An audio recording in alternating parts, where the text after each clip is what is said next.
Para di siya nag-display. Maria.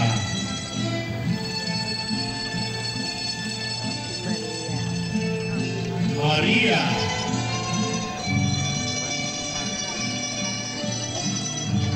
Maria.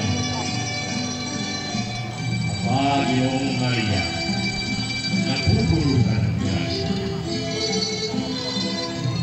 Huwag kang matakot, Maria, pagkat nakasubong ka ng biyaya ng Diyos. At narito, maglilingin at manganganak ka ng isang lalaki at kakatawagin mo ang kanyang pangalang Jesus. At siya'y magiging dakila at tatawaging anak ng kataas-taasan. At sa kanya'y ibibigay ng Panginoong Diyos ang luglugan ni David na kanyang ama. At siya'y maghahari sa angkan ni Jacob magpakailanman. At hindi magwawakas ang kanyang kaharian. Paano mangyayari ito? Ngayon ako'y dalaga. Bababa sa iyo ang Espiritu Santo at liliman ka ng kapangyarihan ng kataas-taasan. Kaya't banal ang ipanganak mo at tatawaging anak ng Diyos.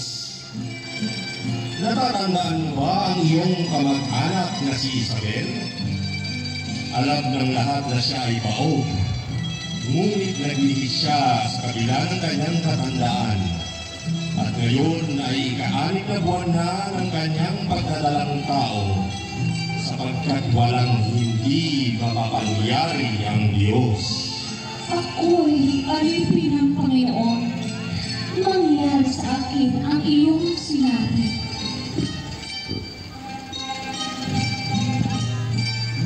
Yan, live. Live, diba?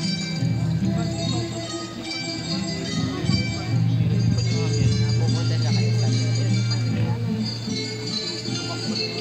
Isabel? Isabel? Kumusta ka na, Isabel? Maria, pinagpala ka sa mga babae at pinagpala rin ang dinadala mo sa iyong sinapupunan. Sino ako upang galawin ang ina ng aking Panginoon? Sapagkat pagkarinig ko ng iyong batid ay gumalaw sa tuwang sagot sa aking tiyan.